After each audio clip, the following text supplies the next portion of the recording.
Olá, boa noite. Sejam bem-vindos ao Roda Viva. Estamos ao vivo pela TV Cultura e emissoras afiliadas e conectados no UOL, YouTube, Facebook e Twitter. Esta segunda-feira foi um dia particularmente tenso, pela expectativa de que Jair Bolsonaro poderia demitir o ministro da Saúde, Luiz Henrique Mandetta, no auge da pandemia do novo coronavírus no país. A forte reação contrária de ministros, aliados políticos, das redes sociais e até de eleitores de Bolsonaro fez com que o presidente recuasse. Mas a tensão permanece, bem como as diretrizes desencontradas quanto à estratégia para enfrentar a crise. O nosso entrevistado desta noite tem todas as credenciais para falar sobre esse momento do país. Ele governa o principal estado da região Centro-Oeste, com 6,5 milhões de habitantes e uma das economias mais pujantes do Brasil. Ele é médico e conhece Brasília como poucos, graças aos seus 5 mandatos como deputado e 1 como senador. Por fim, ele era, até recentemente, um dos poucos aliados de Bolsonaro entre os governadores. Foi justamente a postura do presidente de pregar contra o isolamento social e insistir em retomar as atividades econômicas que levaram o governador a anunciar o rompimento com o presidente. Para falar sobre como está conduzindo o seu estado em meio a essa pandemia, quais as medidas que o Brasil deveria adotar e qual o horizonte econômico e político para o país, está no centro do Roda Viva, via satélite, graças à transmissão da TV Brasil Central, afiliada da TV Cultura em Goiás, o governador do estado, Ronaldo Caiado. Formado pela Escola de Medicina e Cirurgia, hoje parte da Universidade Federal do Rio de Janeiro, ele não demorou a trocar a carreira de médico pela política. Na condição de presidente da União Democrática Ruralista, UDR, foi o segundo entrevistado do Roda Viva em 6 de outubro de 1986, logo após o senador Paulo Brossardi, que inaugurou o programa. Em 1989, foi candidato à presidência da República. Em seguida, vieram 5 mandatos como deputado federal e 1 de senador, sempre como um dos mais ativos integrantes da bancada ruralista. Ao longo da carreira, sempre se manteve fiel às posições de político conservador e opositor dos partidos de esquerda, o que lhe valeu muitos embates na Câmara e Senado. Em 2018, foi eleito governador de Goiás, identificado de início com o governo Bolsonaro e após a crise da Covid-19 como um severo crítico. Para entrevistar o governador Ronaldo Caiado, nós... Boa noite, Vera Magalhães, boa noite a Graciliano, Maria Cristina, a Madeleine, o Conrado e a Alessandra e também aí o Paulo Caruso, né? Eu tenho todas os períodos que estive aí no Roda Viva, todas aquelas charges que ele fez, eu as coleciono até hoje. Ah, então tá bom. É uma oportunidade enorme aí poder falar hoje. Governador, queria começar perguntando ao senhor a respeito da quase demissão do ministro da Saúde, Luiz Mandetta, que é seu amigo, é do seu partido, o DEM, e consta foi uma indicação sua ao presidente Jair Bolsonaro.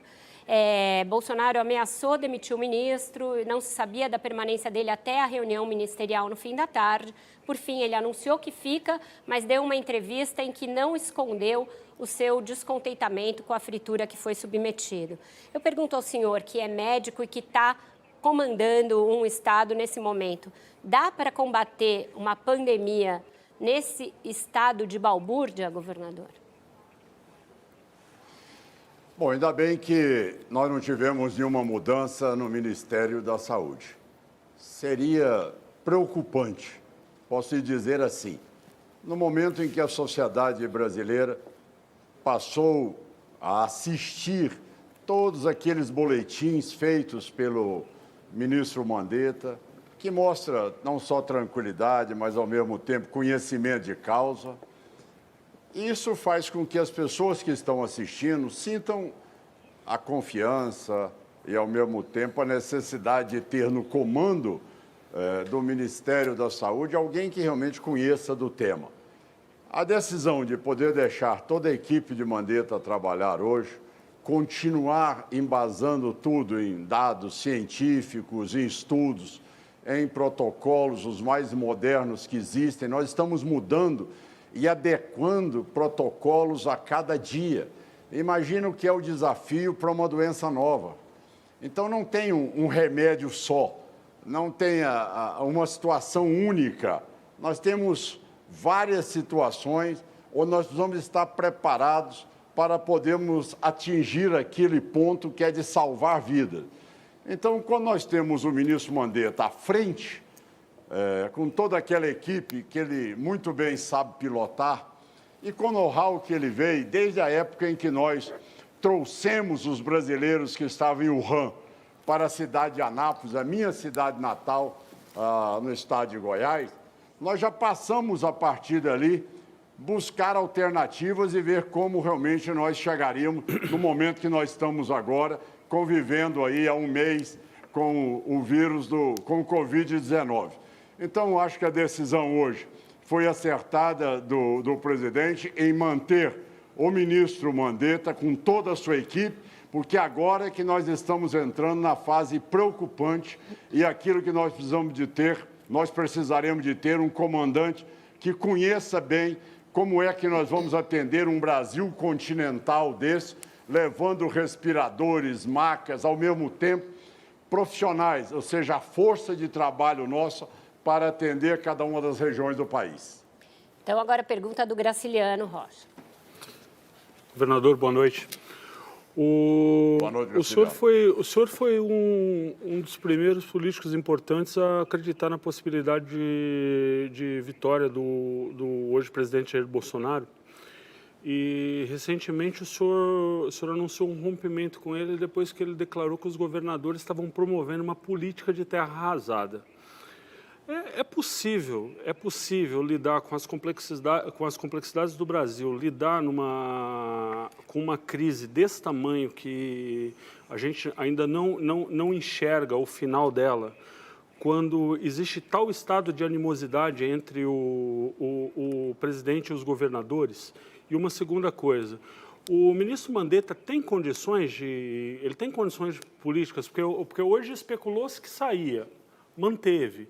O ministro fala uma coisa, o presidente fala outra, o ministro prega o isolamento, o presidente passeia na cidade satélite de Brasília. É possível? Olha, tem que ser possível. Nós estamos diante de um quadro que, como você disse, é um quadro preocupante.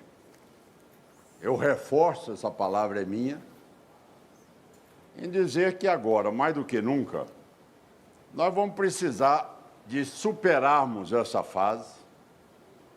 E é a primeira vez, Graciliano, que eu vejo, nos meus 44 anos como médico que sou, que realmente o Brasil experimentou algo parecido em 1918, na gripe espanhola, e a partir de lá nós nunca vimos nada semelhante. Ou seja, a necessidade da gente cada vez mais se inteirar da responsabilidade que nós temos agora e buscarmos a pacificação. E essa pacificação ela tem que vir dos dois lados, certo? Nós não podemos, de maneira nenhuma, ficar imaginando que o processo ele pode ocorrer apenas com uma decisão de governadores ou de prefeitos ou do presidente da República. Ou nós vamos achar um caminho só com as dificuldades que nós teremos pela frente, ou senão será exatamente a população que vai sofrer neste momento onde nós teremos aí um inimigo invisível que sabemos as sequelas que ele deixou nos países em que passou. O Mandetta, conversei com ele logo após que ele teve com o presidente da República, ele voltou com todas as credenciais para poder implantar todo o protocolo necessário para continuar comandando o Ministério da Saúde. E nós temos que entender uma coisa só. Eu sempre aplaudi o presidente no momento em que ele trouxe um novo ministério onde as pessoas eram capazes de poder falar pelos seus ministérios. Antigamente você tinha ministros no Brasil que era escolhido por alguém, por um partido aqui e acolá, e que a pessoa não tinha um conhecimento nenhum da matéria nem do tema. Você vê que hoje é um ministério que você tem um Mandetta que sabe debater, tem um know-how, uma articulação direta com os médicos que estão tratando na China, na Espanha, na Itália, na França, enfim, trocando informações, acumulando tudo isso desde quando nós trouxemos os brasileiros. Você vê a ministra da Agricultura, você vê o ministro do Transporte, você vê todos os ministros hoje com conhecimento em suas matérias, em suas cadeiras. Bom, o que eu desejo essa hora, Conrado, é dizer o seguinte: é inédito o que nós estamos vivendo. Isso eu concordo com você, é inédito. Politizar o momento de saúde, nós não podemos admitir. É inaceitável isso. Esse período todo, eu nunca fiz uma reunião política. Eu cancelei todas. Eu, tempo integral, trabalhando para poder dar aos goianos a melhor condição de atendimento e melhor condição de sobrevida a todos aqueles que precisarem de um leito, de um oxigênio ou de um respirador. Então, é inadmissível continuar essa queda de braço. Quem entende, neste momento, é o Ministério da Saúde. E aí as pessoas colocaram, olha, o Ronaldo, então, tomou uma atitude dura. Veja bem, eu, como governador da base do presidente da República, médico que sou, no dia em que nós estávamos fazendo uma videoconferência com o presidente e os governadores do Centro-Oeste, nada deste assunto foi discutido. Quando o presidente vem à noite, tá certo? E diz que, olha, podem voltar para as escolas os alunos, isso aí é apenas uma gripezinha e que não terá problema maior e que não pode acarretar desemprego no país, lógico, naquela hora estava desautorizando o seu aliado, porque eu fui o primeiro governador a baixar a quarentena no estado de Goiás e no Brasil. Fui o primeiro a começar, sem nenhum caso de coronavírus em Goiás, eu baixei a quarentena. Como é que vem uma contraordem para o cidadão poder amanhã dizer, eu cumpro o governador ou eu cumpro a ordem do presidente? Então, são situações que são inadmissíveis. E esta é a hora em que eu realmente disse e proclamei. As decisões do presidente, elas não alcançam o estado de Goiás. Então, vamos focar bem o ponto, para não ter nenhuma especulação da minha posição, como coloquei, e fiz questão de repetir aqui a você, Conrado. E as minhas tentativas, desde aquela crise do ICMS, têm sido sempre no sentido de construir uma saída para tranquilizar a população. Sabemos da crise econômica, sei da situação fiscal que recebi no estado de Goiás, sei do desemprego, sei hoje da situação de um colapso na área da saúde, aonde nós aqui no estado nós não temos hospitais regionais, é tudo pela ambulância. Governador. A necessidade de eu recuperar tudo isso num curto espaço de tempo e mais do que nunca não tem espaço aqui uma tese maniqueísta, ou seja, como você colocou, Conrado. Então, quem está a favor de liberar ou do isolamento vertical, esse aí é do lado do bem. Quem está a favor de quem propõe o isolamento horizontal, esse aqui está do lado do mal. Então, não é essa seita maniqueísta. Governador. Bom, eu vou pedir... Essa seita maniqueísta, não é? Vou pedir licença para interrompê-lo para passar a palavra para a pergunta da Maria Cristina Fernandes, governador. Governador, boa noite. Oi, não. O senhor lembrou aqui, o senhor foi o primeiro a decretar quarentena e a maioria dos governadores tem tido uma postura muito distinta daquela que prega o presidente da República. É a mesma postura que tem tido os congressistas e, por algumas decisões, a gente pode concluir que uma boa parte do judiciário também segue no mesmo rumo. O Datafolha, esse fim de semana, soltou pesquisas indicando que 33% da população do eleitorado nacional apoiam a conduta do presidente Jair Bolsonaro nesta crise da Covid-19. Então, eu pergunto ao senhor, para o senhor nos ajudar a entender por que um presidente da República que está isolado da ciência, da medicina, da política, dos gestores públicos do seu país, consegue conservar um terço do eleitorado que aprova a sua gestão nessa crise. Bom, veja bem, a pergunta que você me formulou é bastante complexa de ter que explicar por que as pessoas ainda apoiam. Lógico, o presidente tem um eleitorado, o presidente tem uma capacidade de mobilização ímpar, reconheço. Agora, neste momento, é o momento, Maria Cristina, de nós acreditarmos que não é a tese do presidente e nem a tese de um outro governador. É a tese da ciência. Ou nós vamos realmente nos ater ao conhecimento, ao protocolo, ou senão realmente vai entrar naquilo que é o que existe de pior nos mundos. É a tese do achismo. A tese do achismo no futebol funciona bem, na medicina de maneira nenhuma. Então aqui, nós a cada dia estamos testando novos protocolos. Por que que as pessoas ainda acreditam? Porque veem, talvez, que aquilo que ele está colocando pode ter um fundamento científico. Mas você vê, ali, o prefeito de Bérgamo, ou, se não me engano, de Milão, se ajoelhando depois, dizendo, olha, me desculpe. Você vê o Boris Johnson agora, não é, que também ironizou, sendo uma gripe, hoje está na UTI, que se recupere rapidamente para poder transmitir a todos os ingleses o que é realmente um quadro de dificuldade respiratória do cidadão ali puxando o ar e não ter esse ar. É isso que eu acho que as pessoas precisam de passar para aqueles que muitas vezes, sim, tem apenas o aspecto da gripe, mas 20% dos acometidos têm o quadro grave. Então, neste momento, eu acho que, com muita tranquilidade, eu posso dizer que na área da saúde eu discordo do presidente.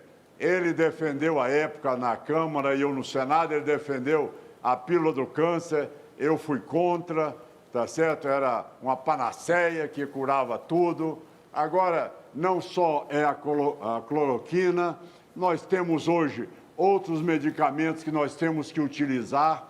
Hoje até se propõe no novo protocolo até o uso de heparina, não é, de antibiótico, a maneira como você vai ventilar o paciente, não é? Então, quer dizer, tudo isso hoje faz parte de um protocolo de acordo com o paciente. Então, o que nós temos que fazer é tranquilizar o cidadão. O que é que ele precisa nessa hora? Não é de escutar duas opiniões como devemos tratar o paciente. É uma opinião só, tá certo? Então, da mesma maneira, o presidente está lá. O pessoal pergunta, e como é que vai ser a inflação? Como é que nós teremos aí o trabalho para poder recuperar a economia? Olha, chama o Paulo Guedes. Bom, na saúde, ainda muito mais importante. Olha, como é que vai ser? Qual é o protocolo? Qual é o tratamento? Como é que nós vamos ter tudo isso? Chama o Mandetta. Traz aqui, Mandetta. Fala aqui. Então, isto é a maneira com que nós temos que governar. Ou seja, o presidente da República tem um governo que é uma constelação. Ou seja, ele tem ali estrelas em cada uma das áreas que fala pelo seu setor. E mais do que nunca é hora dele ouvi-los e poder transmitir, junto com seus ministros, aquilo que é a conduta para o cidadão ter a tranquilidade no momento em que receber a orientação do que fazer. E agora a pergunta da Madeleine. Oi, governador, muito boa noite ao senhor. Governador, o senhor está falando aqui de uma questão muito importante na política, que é o olhar para as pessoas. E que é uma questão que tem se repetido em diversos discursos de governadores e prefeitos. Mas fazendo uma consideração com esse olhar sobre um presidente da República que creio seja o único mandatário mundial que não deu condolências às famílias das vítimas. É muito forte ignorar as vítimas. O que a gente vê é uma criação, uma usina de criação de crises desnecessárias, diárias, e uma necessidade de, sim, se manter uma polarização artificial sobre todo e qualquer tema. O senhor realmente acredita que depois de tanto tempo assim, de hoje para amanhã, Jair Bolsonaro mudou? Olha, veja bem, eu acredito, por quê? Não acredita pela sua cara. O Boris Johnson já não está entendendo hoje a importância e a gravidade do Covid-19. Tanto os políticos, que também o próprio presidente Trump, ele não recuou na posição. Nós temos uma característica interessante, Madeleine, e nós fomos, de uma certa maneira, criados assim. De repente, a autoridade maior, ela sabe dar a resposta e sabe responder tudo e achar solução para tudo. Tem essa cultura no Brasil. Eu quando estudante, me formei em medicina, a gente sempre perguntava, bom, e agora vamos ouvir o professor. E o professor sempre tinha uma conduta. Vamos resolver isso, é assim. Faz isso, opera, não opera, a técnica é essa. Está feito, o diagnóstico é esse. Aí todo mundo, parabéns, muito bem. Aí eu fui fazer uma pós-graduação na França em cirurgia da coluna vertebral. E fui para o serviço mais famoso à época, do professor Roy Camille. E cheguei lá na primeira sessão clínica, mais de 20 residentes, todo o staff do serviço. Aí todo mundo apresentou o caso lá de um doente grave e tal, o que fazer. E depois de horas e horas de discussão, Madeleine, o professor Roy Camille virou e disse, olha, eu não sei. Aí você imagina para mim ouvir aquilo? Eu saí daquela distância toda do Brasil e chegar lá o professor falar não sabia, sendo que todo professor sabe tudo. Então, eu como governador, o presidente Jair Bolsonaro como presidente agora, vai entender que, principalmente nessa área de saúde, onde nós estamos tratando de vidas, tá certo? É algo que nós temos que respeitar os protocolos definidos pela Organização Mundial de Saúde e também pelos técnicos do Ministério de Saúde. É aí, tá certo? E fora daí não há salvação. Tem que ser dentro desse rito, lógico. Tem um estado que pode ter um protocolo com menos período de quarentena, outros têm que ter mais. Eu posso citar a você. Eu, em Goiás, por exemplo, a região do entorno de Brasília é a região que é, indiscutivelmente, a região que eu mais me preocupo com ela é meu tendão de Aquiles. Ali, aquela região, 1.200.000 goianos pela contaminação em Brasília, que hoje é uma contaminação comunitária disseminada. Agora, já a região sul do estado, eu talvez já vou poder abrir mais cedo.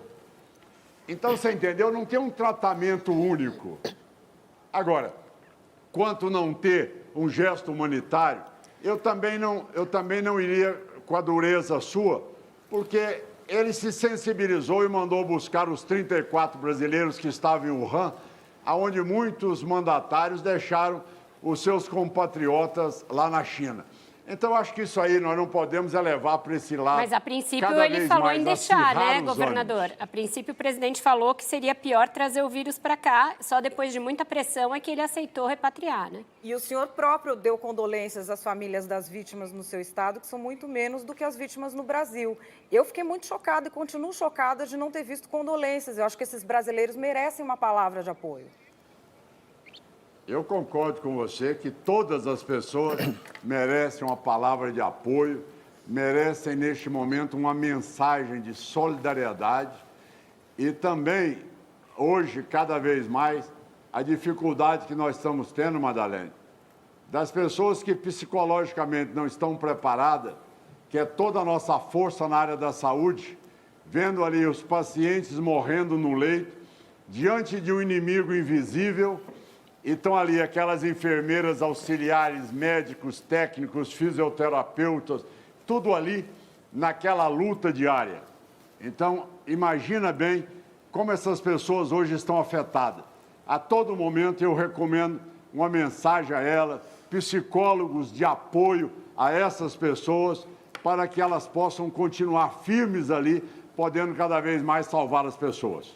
Então, com isso, a gente encerra o primeiro bloco do Roda Viva com o governador Ronaldo Caiado e volta já já com as perguntas do Conrado e da Alexandra. Um minutinho.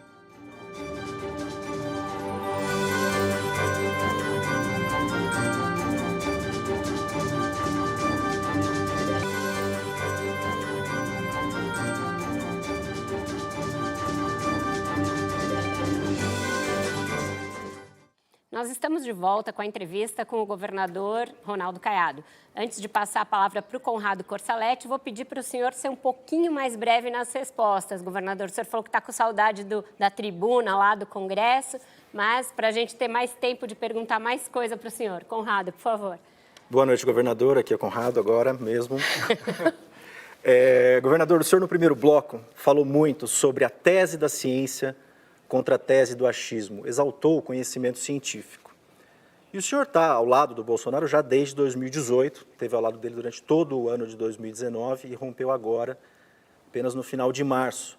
Agora, o Bolsonaro já tinha algumas declarações que iam contra isso. Ele já era um entusiasta da ditadura militar, já exaltava torturadores, já dava declarações ali consideradas machistas, consideradas racistas, homofóbicas. Também combatia inimigos imaginários sem sustentação histórica, como o fantasma do comunismo. Já recorria a informações falsas sem sustentação em fatos verificáveis e já tomava decisões sem sustentação na ciência. O senhor falou em vida no primeiro bloco, mas o presidente tomou algumas medidas. Eu vou citar aqui a questão do afrouxamento das fiscalizações nas rodovias federais, que envolve vida de pessoas, e houve um aumento de acidentes nas rodovias federais. Então, o que eu queria saber do senhor, se o senhor, depois de se manter do lado dele, depois de tanto tempo, tem alguma autocrítica para fazer em relação a esse apoio?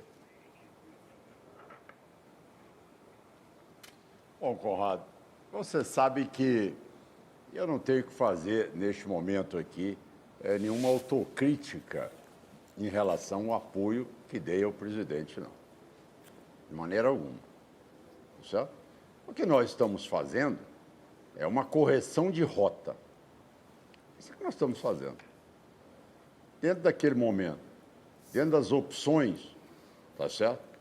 Ele foi a pessoa que chegou com aquela condição de poder falar o sentimento da população que estava cansado de um processo que asfixiava o país, que era uma corrupção disseminada, onde as pessoas já não acreditavam mais que o processo democrático pudesse sobreviver.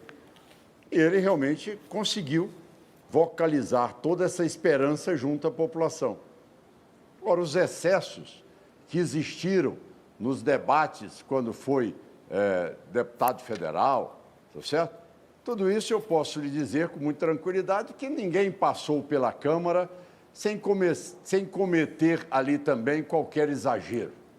O importante é que nós tenhamos, sim, uma pessoa que tem uma visão liberal, que tem a sensibilidade de absorver ministros que foram indicados por cada um dos segmentos, tá certo, da área que o Ministério representa, que tem aí o cuidado de realmente não fazer dos ministérios bancadas políticas e partidárias. Então, essa posição, nós temos que ter correção de eixo. É isso aí. Nós não temos que, a toda hora, achar que vai ter a pessoa perfeita para você, para mim. Não, cada um tem o seu estilo, não é? E aí é o que eu volto a falar. Ou seja, tudo isso já era do conhecimento de toda a população brasileira. Não é? Então, não é nenhum defeito novo. Agora, dentro dos defeitos que cada um de nós podemos apresentar, nós temos que ter critérios que sejam balizadores ou calibradores para que não haja aí uma desestabilização da população brasileira que quer, neste momento de angústia, de medo, ela não quer ver duas posições confrontando dentro do governo. Então, é isso que nós temos que ajustar. Isso sendo ajustado, a outra área de buscar ampliar o diálogo com prefeitos, com governadores, com a Câmara e com o Senado, eu tenho certeza absoluta. Tem aquele primeiro período do mandato. Aí tem o período da acalmia, que eu acredito que começou a partir de agora, para que ele realmente entenda a liturgia da presidência da República e a importância da voz do presidente da República. Alexandra, por favor. Então, nestes momentos em que eu concordo. Boa noite, governador. Além de todo esse vírus negacionista, né, que contamina o Palácio do Planalto, a gente teve um problema recente agora, que é na política externa, na nossa diplomacia, né, que foi agravada por declarações consideradas racistas pela Embaixada da China, do nosso ministro da Educação, e tivemos também na semana passada o filho do presidente levantando um tema bastante caro aos chineses, né, que é essa estigmatização do vírus ser chinês, né? Ele falou que o vírus é chinês, né? O senhor bem sabe, como goiano, o que é estigmatizar um povo, né? Quando, em 1987, Goiás passou por um problema seríssimo de vazamento de radioativo.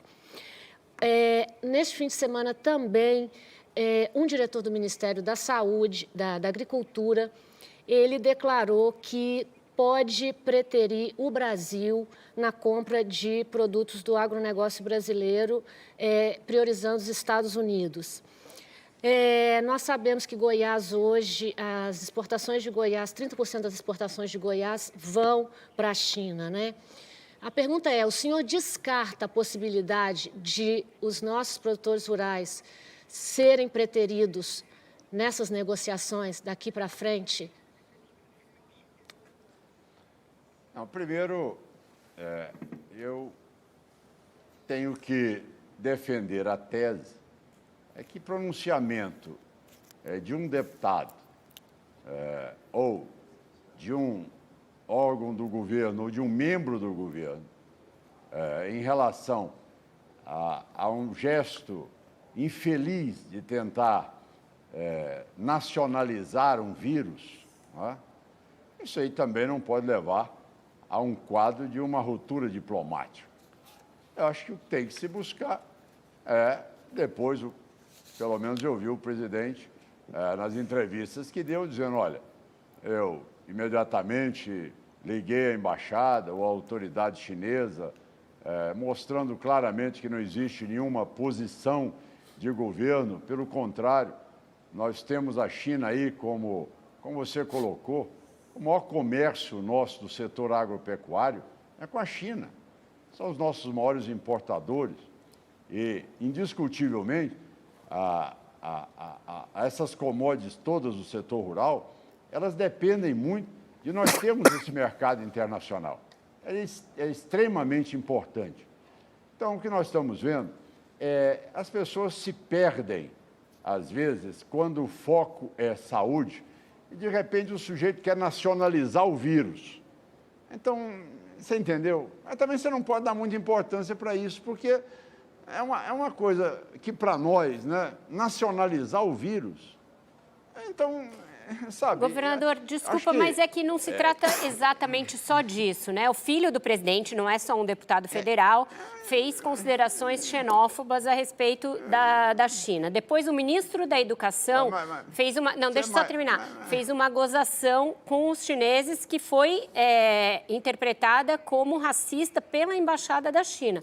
Foram eles que disseram que podem retaliar o agronegócio brasileiro. E as entidades todas do agro, com as quais o senhor tem ótimo trânsito, porque o senhor vem desse setor, estão desesperadas porque já vão enfrentar muitos problemas em razão da pandemia e não precisam de mais este problema na volta. O senhor falou que o presidente prontamente repreendeu, mas não é verdade. Primeiro, o Itamaraty saiu em defesa do Eduardo Bolsonaro, só depois de vários dias o presidente falou com o presidente da China e depois disso o ministro da Educação, que não tem nada a ver com esse assunto, veio de novo fazer gracinha. O senhor acha que é papel do ministro da Educação de um país fazer esse tipo de piada no meio de uma pandemia? Não, de maneira nenhuma. Não acho. Não concordo. Acho que o cargo não dá espaço para esse tipo de ilação ou de qualquer mensagem que possa colocar em dúvida a relação com qualquer outro país. O senhor falou dos ministros também técnicos. Tem um assunto tem também que os ministros precisa de ideológicos, ter né? um eixo. Bom, mas hoje o próprio Mandetta colocou de que leu bastante aí o mito da caverna e ainda não está entendendo bem. Não é? E nós ainda temos ideologias sectárias ainda neste momento. Governador, deixa eu só interromper o senhor. Então, quer dizer que o agronegócio está tranquilo, então? Não, deixa eu dizer, com toda tranquilidade. Eu sou defensor do agronegócio. Em 1900, está vendo? A Vera colocou, em 1986, eu participei aí do Roda Viva, quando o produtor rural era senhorzinho Malta da vida. Quando o produtor rural era sinônimo de não solidariedade, de não ter ali compromisso com o social, tá certo? Eu enfrentei essa luta e fui também vítima de muita posição de me desenhar como sendo uma pessoa que fosse até estigmatizada por defender alguém como produtor rural. Eu superei tudo isso por quê? Porque eu defendi a tese certa. O produtor rural hoje está inquieto, sim, porque ele é um cidadão comum, igual a todos nós. Ele não quer perder seus familiares, ele continua trabalhando e produzindo alimentos. Agora, é lógico que essas declarações, elas não contribuem em nada. Elas não contribuem em nada, são declarações infelizes, tá certo? E que deve receber a reprimenda, tá certo, do presidente da República e pronto. A figura do presidente da República é a figura que fala pelo país quando se tem qualquer dúvida de relação internacional. Essa é a posição. Agora, nós não podemos abrir mão disso, de ter o comércio com a China. Agora, governador, o presidente fala que vai fazer uma reprimenda, que isso, que aquilo, mas essa história de brigar com a China é uma história que essa parte sectária do governo gosta muito. E a gente vê uma diferença de atitude, vamos dizer, gigantesca entre a forma como ele trata ministros técnicos como Mandetta, Moro, Paulo Guedes, e a forma leniente como ele deixa essas coisas acontecerem com essa ala sectária do governo. Isso pode efetivamente causar problemas, porque eles estão todos os dias cutucando a China e faz live, e faz isso. Eles vivem numa realidade paralela e efetivamente na realidade real não estão sofrendo consequências de nada. Olha, eu acho que diante da gravidade do quadro, da situação que nós estamos vivendo, né? Se nós formos buscar esses detalhes e dar a eles essa relevância toda, nós estamos realmente saindo do principal e nos preocupando com o acessório. Porque o momento agora é de discutir como é que nós vamos sobreviver, como é que nós vamos salvar vidas, certo? A declaração de A ou de B, isso aí, ou fake news para lá, fake news para cá, isso aí não deve ser o principal. Isso vai criar dificuldades, isso vai criar constrangimentos, isso realmente vai atingir maldosamente pessoas? Infelizmente vai. Mas não pode prejudicar quando salva vidas? Isso vai prejudicar a tentativa de salvar vidas. É um trabalho contra o que os governadores estão fazendo. Sim.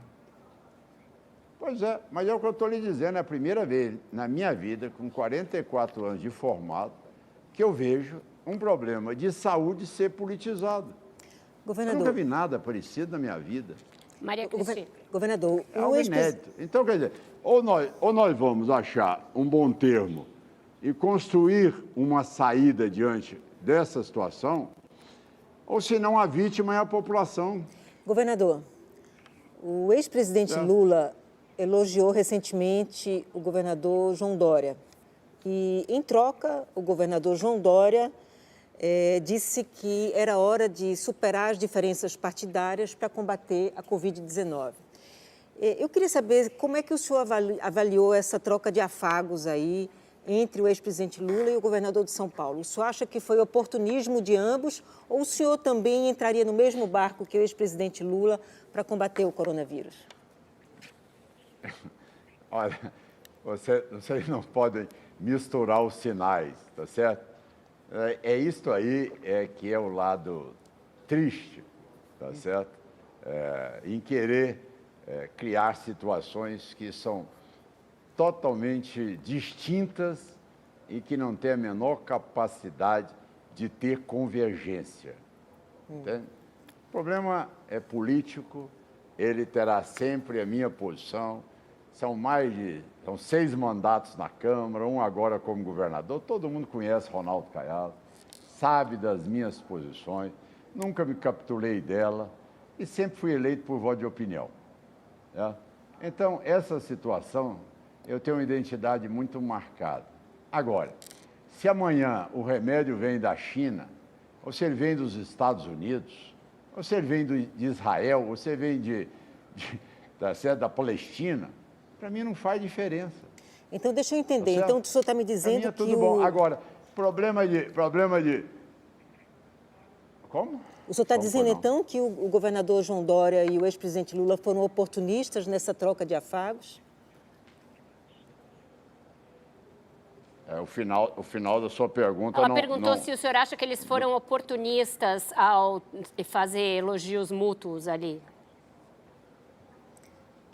Não cabe a mim aqui eu estar adjetivando o governador e nem o ex-presidente. Vocês sabem da meu debate, começou desde a minha campanha, antes da minha campanha de presidente da República, tá certo? Onde eu denunciei o primeiro mensalão na vida, tá certo? Que foi quando o famoso cheque da Lubeca. Vocês sabem minha posição total discordância com a prática de grande grupo do PSDB, onde eu herdei um Estado totalmente dilapidado pela corrupção também do PSDB. Então, essas posições minhas são muito claras. Agora, se um cidadão, às vezes, emite uma opinião, tá certo? Ou traz uma proposta, isso não quer dizer na minha vida que eu vou ter um contraditório do ponto de vista de medicamento. Não, aí realmente chegou num ponto que não dá. Ideologicamente, eles têm o rumo dele, Ronaldo Caiado tem aqui o outro lado. Governador, a Maria Cristina citou o João Dória.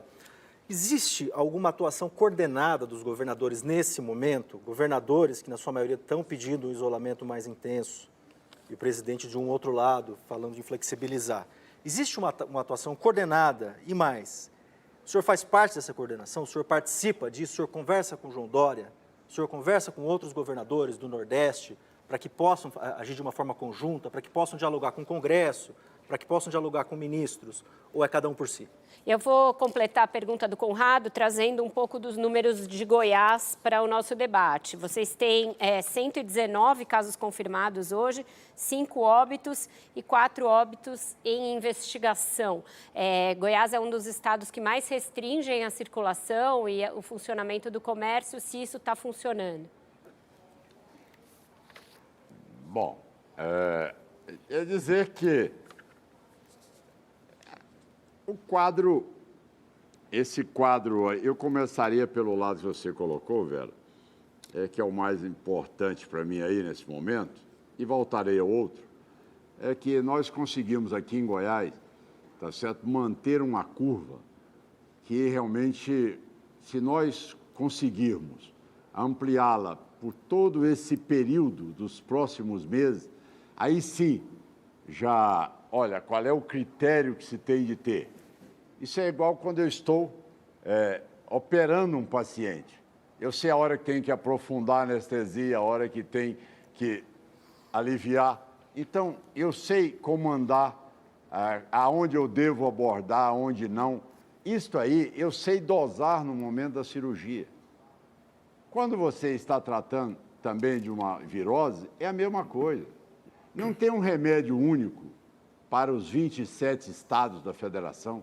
Eu citei que aqui em Goiás, por exemplo, eu terei um tratamento na região do entorno. Eu quero agradecer o ministro da Saúde e também ao presidente em fazer o primeiro hospital campanha na cidade de Águas Lindas. Então, a cada região, eu terei uma metodologia, eu estabelecerei um protocolo. Agora, eu fiz uma quarentena geral para eu poder ter o comando e as rédeas para poder não faltar aos goianos um respirador na hora que ele tiver um quadro agudo respiratório.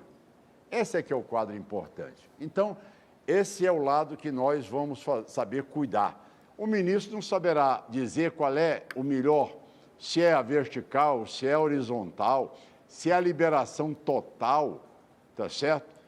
Dos pacientes em Amapá, ou muito menos no Rio Grande do Sul. Então, esse é o tratamento que nós temos que fazer. Eu vejo que o Mandetta está muito bem, com todo o país na mão, podendo nos orientar e, ao mesmo tempo, receber de nós a experiência que nós estamos tendo em nossos estados. Então, não tem nenhuma coordenação. É direto com o Mandetta, vocês, governadores, não se falam, os senhores governadores não se falam.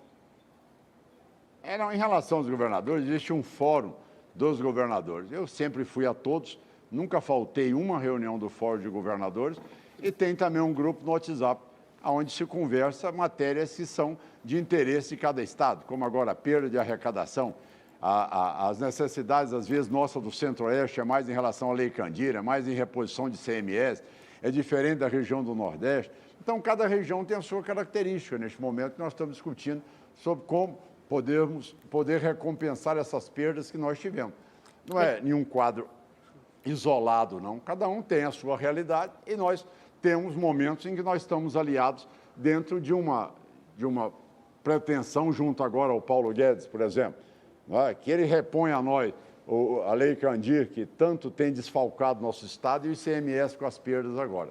Graciliano, para terminar esse bloco. Por que jogar tudo... Desculpa, governador. Governador, o senhor, o Cristina, pegando esse gancho do que o Conrado perguntou, o senhor voltou a conversar com o presidente Bolsonaro depois que o senhor rompeu? Voltou a recompor a ponte? E emendando nessa pergunta uma outra. As credenciais conservadoras de direita do senhor são indiscutíveis. O senhor tem uma carreira longa na política brasileira. Um pedaço do que o senhor chamou de ideologia sectária chama o senhor de traidor hoje nas redes sociais. Como é que o senhor vê isso?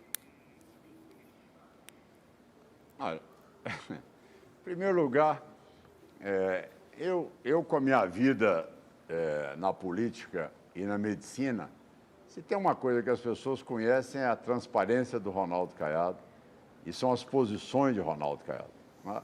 Eu nunca fui homem de oportunismo político, nunca fui homem de usar a política para poder me enriquecer, nunca fui homem para usar a política para aumentar patrimônio.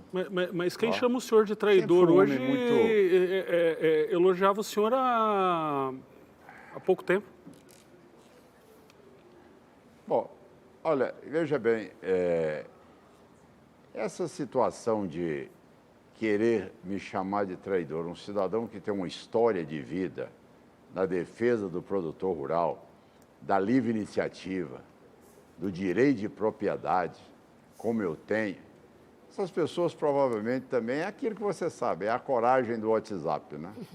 É um biombo maravilhoso ultimamente. É o biombo ele se esconde atrás desse biombo do WhatsApp para poder aí fazer críticas contra A e contra B. Então, isso aí, você acha que isso aí é relevante?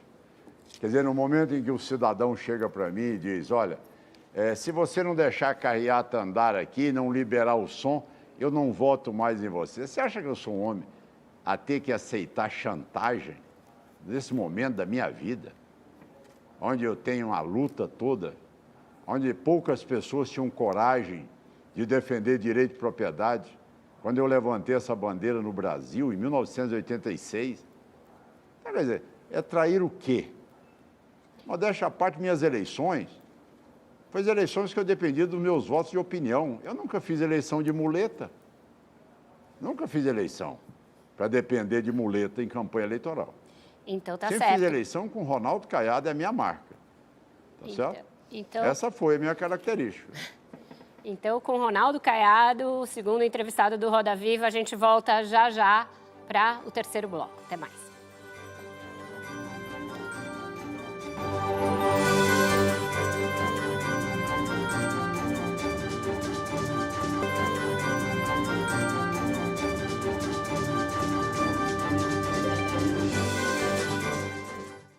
Estamos de volta para o terceiro bloco da entrevista com o governador Ronaldo Caiado.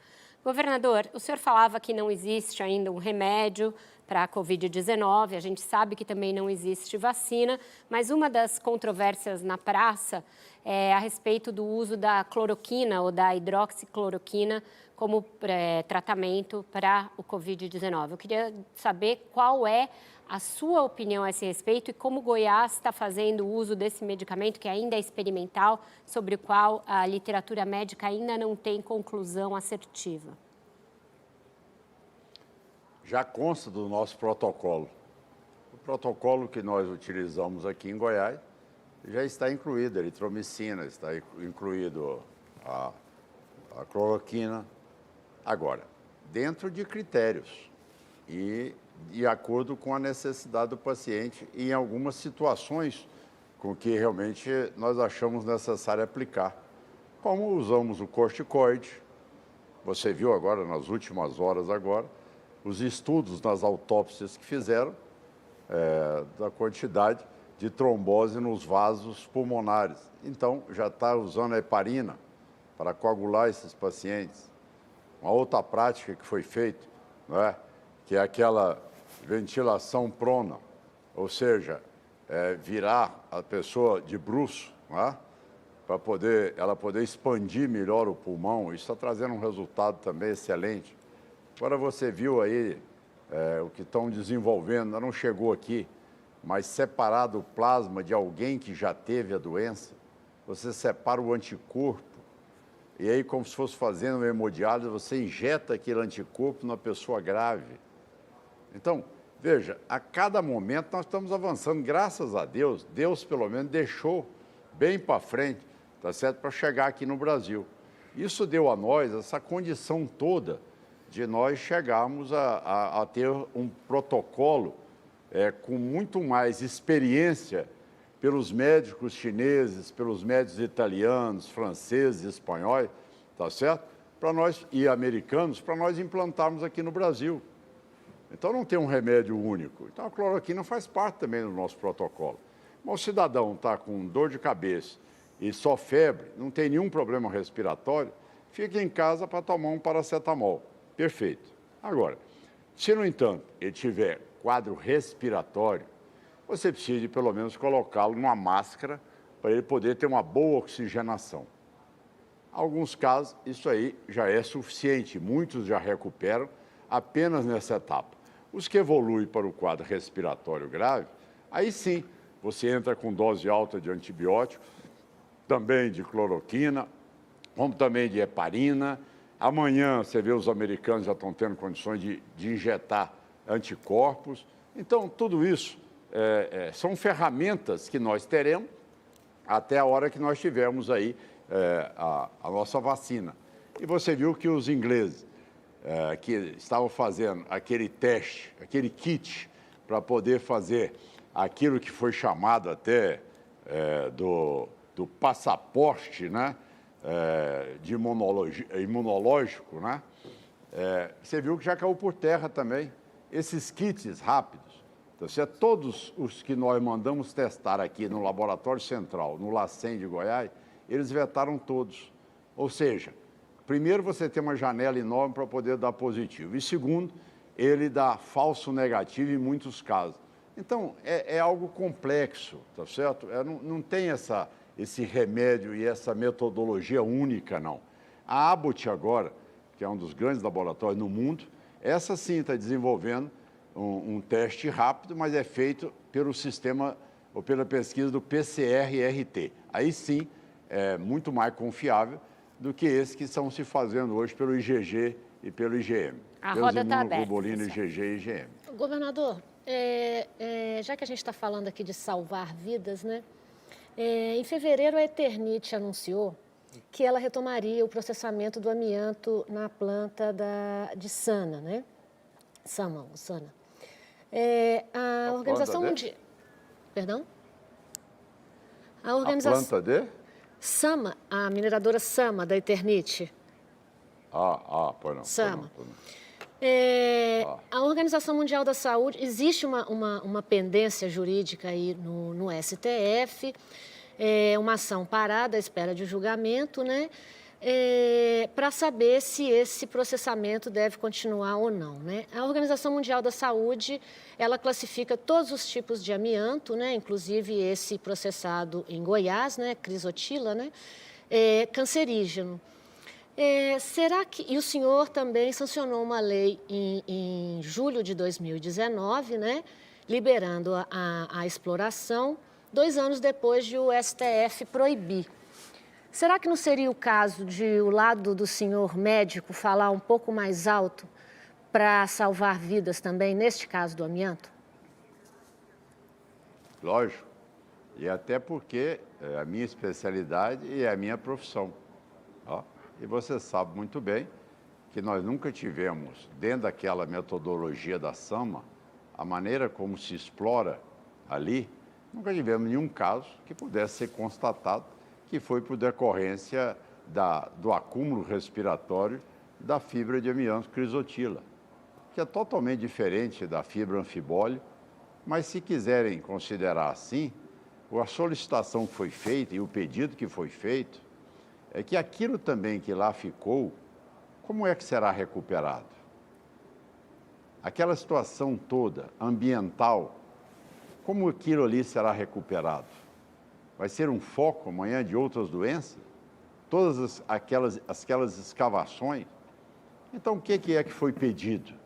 Foi pedido que desse um prazo para que em 10 anos toda a produção brasileira sai de lá 100% envasada, empacotada, sem contato com o ser humano, e você não mede nenhuma presença da fibra de amianto no ambiente da indústria, tá certo? E que 100% sai dali para o porto e vai para os Estados Unidos. Os Estados Unidos são os grandes compradores, tá certo? E, no entanto, os americanos têm a nosso amianto, a crisotila, como utilizável lá nos Estados Unidos. Agora, o que está se propondo é você buscar uma alternativa para aquela região e, ao mesmo tempo, além disso, também a recuperação ambiental da região. Mas esse é um assunto que nós poderíamos fazer um outro Roda Viva. Eu posso garantir isso. Porque aí nós iríamos entrar em interesses conflitantes, que tem aqueles que desenvolveram fibras plásticas, são muito mais caras, e não têm a resistência do fibroamianto, e que realmente tem interesse, né? Se você voar, tá certo, sobre São Paulo, você vai ver milhões de casas todas cobertas com fibrocimento. Então, se isso fosse o motivo amanhã de provocar câncer, todo mundo em São Paulo teria câncer de pulmão. Tá? E, no entanto, você não vê nenhum caso em decorrência do uso de um fibrocimento. Mas eu posso te garantir que o pedido nosso e o projeto foi que aquilo que já está retirado fosse realmente industrializado para ser exportado para os Estados Unidos e a empresa se comprometendo a corrigir os danos ambientais que ficaram lá no município. Governador, o senhor falou aqui no segundo bloco de correção de rota. E nós estamos vendo, ao longo dessa pandemia, muitos liberais defenderem uma maior presença do Estado, um Estado gastador, que não é hora de segurar gastos, não é hora de pensar em superávit. O senhor acha que a direita no Brasil precisará fazer uma correção de rota sobre como vê o Estado? Bom, eu acho que nós precisamos de colocar aí duas situações na balança. Primeiro, eu recebi, tá certo, as finanças do Estado de Goiás numa situação calamitosa. E fiz a tarefa de casa, estou fazendo a tarefa de casa. Cortei concessões, cortei incentivos fiscais, fizemos demissões, diminuí gasto de governo, enfim, fiz tudo aquilo que era necessário fazer, fiz a reforma da Previdência, fiz reforma do Estatuto do Servidor, fizemos tudo aquilo, tá certo, cortando na carne para a gente poder recuperar o Estado. Agora, essa é a função de cada governante. Infelizmente, a lei de responsabilidade fiscal, tá certo? Ela é rígida, mas, no entanto, o cidadão que não a cumpre, tá certo? O que ocorre com ele? Ele tem bons advogados, ele nunca vai ser condenado e vai ficar aí como um cidadão que não foi perdulário, nem irresponsável, nem inconsequente, nem corrupto, e aí passou a agradar todo mundo. O bom gestor, tá certo? Que vai levar a sério, ele muitas vezes é rotulado de uma pessoa que está fazendo muito corte. Mas vamos à sua pergunta. A sua pergunta, ela diz o seguinte, olha, então, neste momento, o que é ser liberal, o que é não ter a presença do Estado, ou diminuir a presença do Estado, e agora querer o Estado gastador. São duas situações. Nós estamos lidando com vidas. Vida. Agora nós não estamos mais discutindo. Tanto é que o Congresso Nacional já rompeu todas as regras da Lei de Responsabilidade Fiscal, já rompeu o teto de gasto, já aprovou uma PEC de guerra. Então, nós estamos vivendo um outro momento. Agora é hora do governo agir rapidamente para salvar todos e o maior número de pessoas possíveis, instalando hospitais de campanha, fazendo com que nossas indústrias também possam produzir ventiladores, então, o senhor acha que isso vai levar a direita... possam ter monitores. O senhor acha que isso vai deixar como herança para a direita no Brasil uma correção de rota sobre como se vê o Estado? Ou se é só emergencial essa mudança e depois volta a agenda reformista, anteriormente suspensa? O meu ponto é se isso vai deixar como herança para a direita no Brasil uma nova visão sobre o Estado.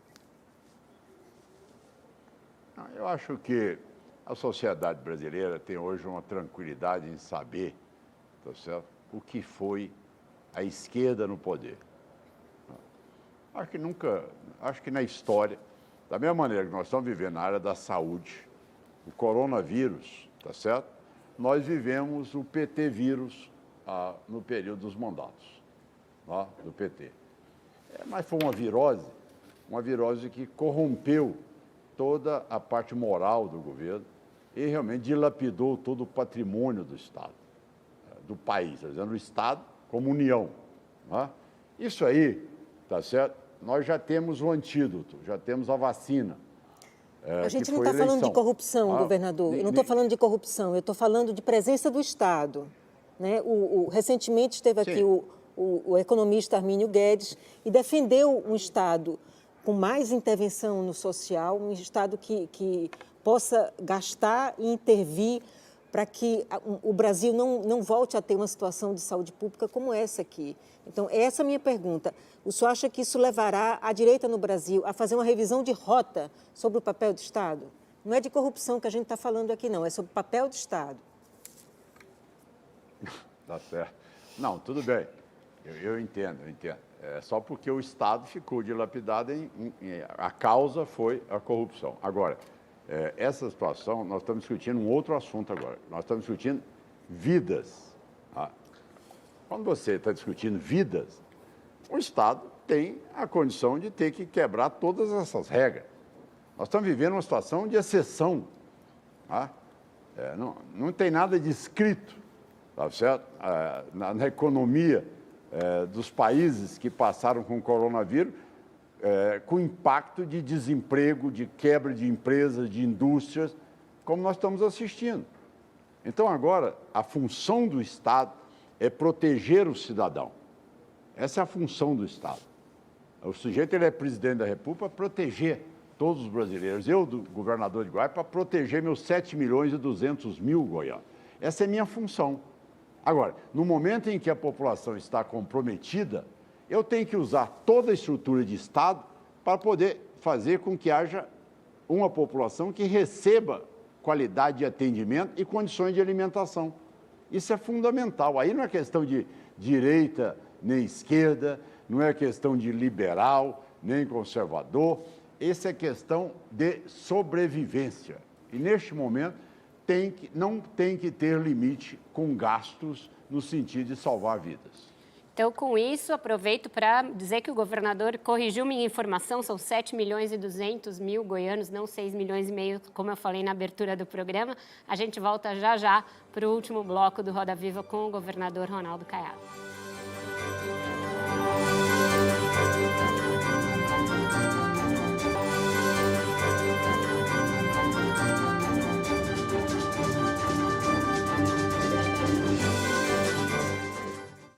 Estamos de volta para o quarto e último bloco da nossa entrevista com o governador Ronaldo Caiado. Agora a pergunta é do Graciliano.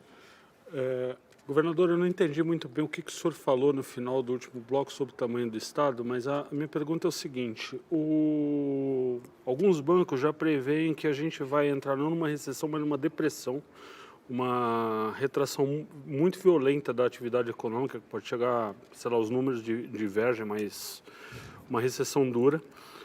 O senhor acredita que sobra alguma coisa da agenda econômica desse governo quando a pandemia acabar? Olha, eu acho que veremos momentos difíceis, isso é verdade.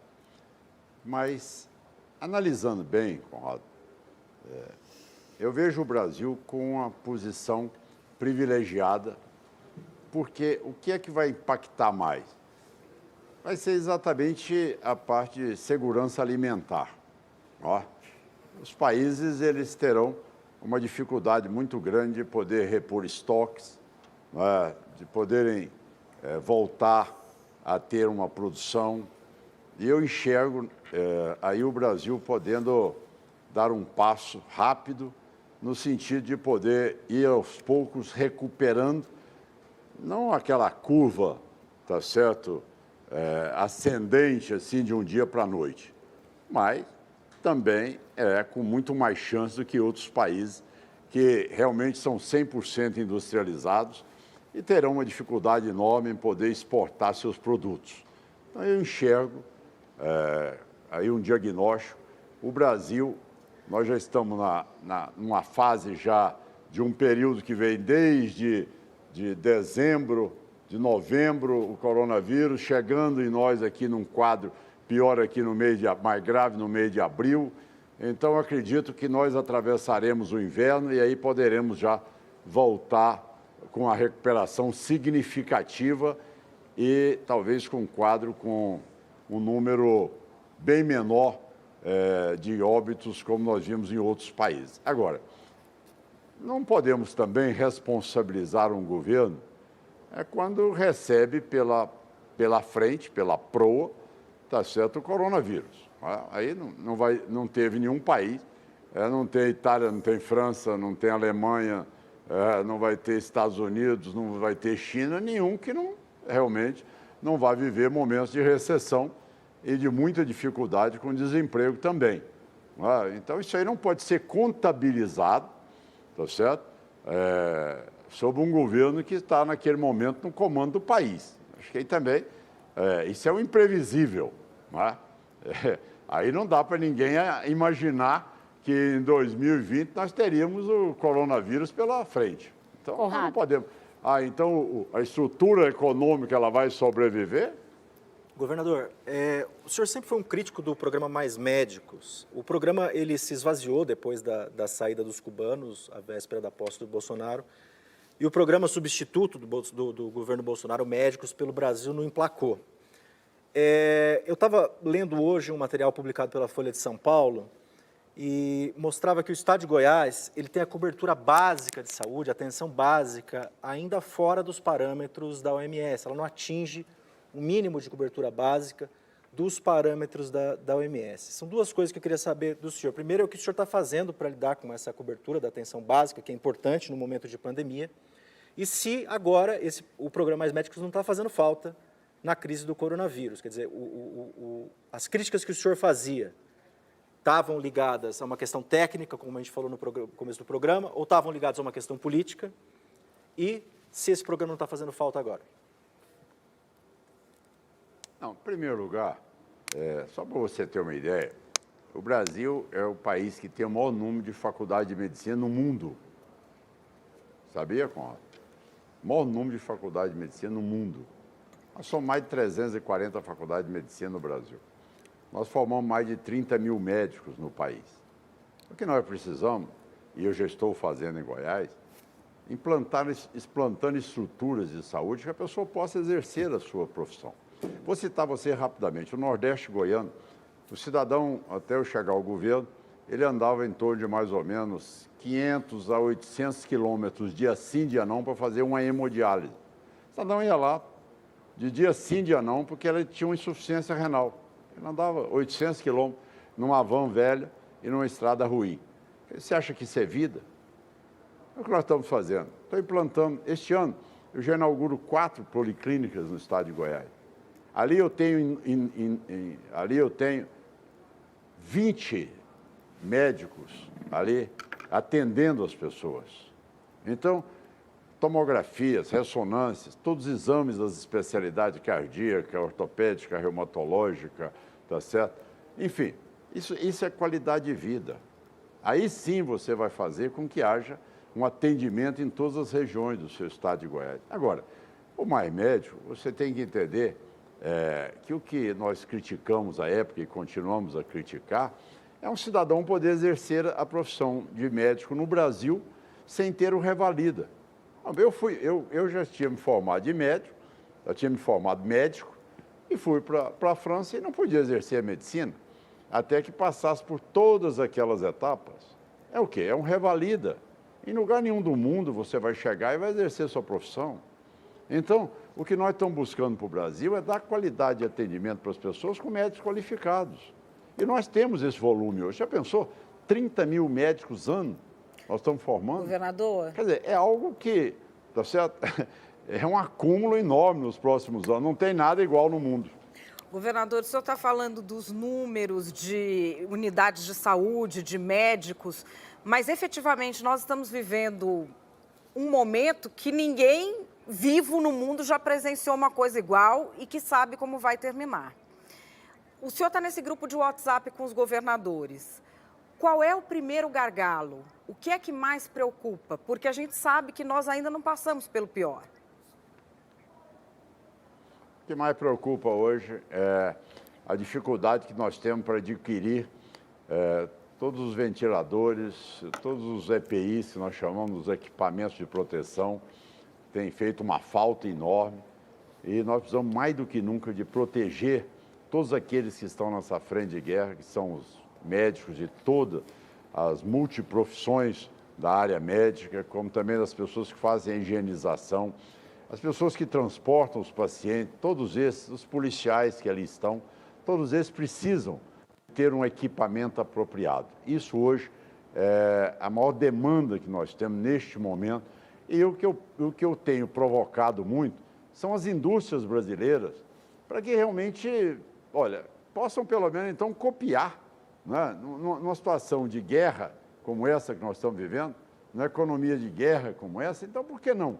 Por que não desmontar um respirador desse aí e poder construir mais ou menos semelhante ao que está ali? Por que não também poder produzir em volume substantivo esses equipamentos próprios, como você vê como se fosse uma vestimenta de astronauta, para que as pessoas pudessem ali ter a tranquilidade de estarem trabalhando e não serem contaminados? Então, são cuidados e situações que nós temos nos preocupado enormemente pela dificuldade que nós temos de fazer chegar todos esses materiais aos nossos hospitais. Nessa sua resposta, a gente volta em 2 temas que já abordamos aqui no Roda. Porque, então, se a nossa principal dificuldade é essa, não é um bom negócio brigar com a China, que é quem fornece os EPIs e os respiradores e também os testes. E quando a Maria Cristina perguntou sobre o papel do Estado, essa questão da política industrial, a que o senhor agora faz referência, ficou por muitos anos estigmatizada como algo que não seria de uma economia liberal e moderna. Então, a gente está, de novo, sendo aí testado nos nossos dogmas e vai ter de rever algumas coisas? Não só nós, Vera, o mundo inteiro vai ter que rever. Depois da pandemia do coronavírus, todos nós vamos ter que rever as posições, nós vamos ter que analisar de que maneira nós teremos aí maiores controles para que não sejamos surpreendidos amanhã por outras viroses que têm o poder destrutivo, tá certo? Porque isso aí não pode ser, hora alguma, comparado com H1N1, tá certo? É outra coisa, é uma outra realidade. Não se vê, tá certo, a capacidade de disseminação, não se viu a condição de poder paralisar o mundo, tá certo? Como está 100% paralisado hoje, em decorrência de uma virose. Então, todos nós teremos que repensar tudo isso. Eu acho que pode até não ser aquilo que seja a produção principal, mas todos nós temos que ampliar cada vez mais essa nossa capacidade das nossas indústrias em poder atender todas essas demandas que nós teremos também, infelizmente, possibilidade de assistirmos novas pandemias e que não podemos deixar a população tão desassistida como nós estamos neste momento. Governador, em 2018, o ministro Henrique Mandetta era um deputado que decidiu não disputar a reeleição porque achou que talvez não conseguisse ser reconduzido ao Congresso. E, eleito o presidente Jair Bolsonaro, o senhor foi um dos mais fortes cabos eleitorais para que ele se tornasse ministro. Agora, o ministro se tornou, talvez, o nome mais relevante do DEM, né? O nome mais conhecido do DEM no país. O senhor acha que o ministro Henrique Mandetta pode ser o nome do partido à presidência da República em 2022? Olha, eu só queria fazer uma correção. O ministro Mandetta, ele não deixou de ser candidato a deputado federal, porque podia correr o risco de perder as eleições. Ele deixou de ser candidato a deputado federal do Mato Grosso do Sul, porque realmente ele não compatibilizava com os candidatos que se apresentavam ali como candidato ao governo para compor a chapa. Essa é a verdade. Ele preferiu sair da vida política e continuar na medicina, ao invés de ter que se aliar com pessoas que ele não se sentia ali confortável. Esse é o primeiro lugar. Em segundo lugar, eu posso lhe dizer com toda tranquilidade, conheço bem Mandetta, tá certo? Nós somos da mesma escola, tá certo? Do professor Nova Monteiro, nosso querido Miguel Couto do Rio de Janeiro, e posso lhe dizer que na cabeça de Mandetta não passa hora alguma essa perspectiva de ser candidato. A paixão dele é exatamente a medicina e ali ele está no lugar e no seu habitat. Ali é o lugar que o Mandetta se sente bem e que ele sabe enormemente trabalhar e tem uma competência ímpar para poder coordenar e ser também um bom gestor. O senhor, como governador, também tem ciúme dos seus secretários? Como é que o senhor divide o protagonismo com eles? Olha, eu posso dizer a você que aqui no meu estado de Goiás, num primeiro momento eu fui duramente criticado porque eu busquei pessoas, até de vários estados, busquei pessoas que eram reconhecidas na área do meio ambiente, na área da segurança pública, na área da economia, tá certo? Nada contra os meus conterrâneos goianos.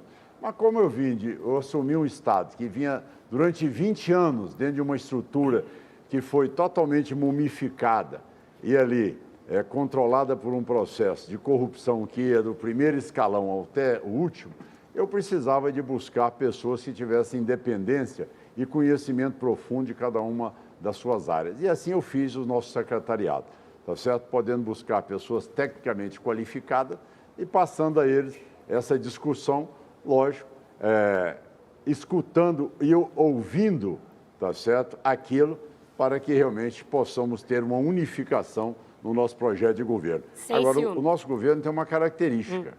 Nosso governo, em todas as ações que eu tomei, eu nunca tomei uma decisão sem estar o presidente da Assembleia Legislativa, o presidente do Tribunal de Justiça, o Procurador-Geral de Justiça do Ministério Público, o Tribunal de Contas do Estado e a Corregedoria, a Defensoria Pública. Então, em todas as minhas ações, tá certo? Até agora, quando nós estamos discutindo aqui já o corte salarial, um corte na estrutura de Estado, nós estamos já discutindo, já fizemos a primeira reunião, vamos fazer a segunda dia 9, para dizer, olha, o Estado não tem condições de quitar a folha de pagamento, não tem condições de continuar investimento, cada poder vai decidir onde é que ele vai cortar 30% dos seus gastos. Então, é isso que nós já estamos fazendo, em comum acordo com todos. Essa é a maneira de governar. Então, tá certo. Infelizmente, o nosso programa está chegando ao fim. Eu agradeço ao governador Ronaldo Caiado pela entrevista, também à TV Brasil Central por ter transmitido, ajudado nessa transmissão,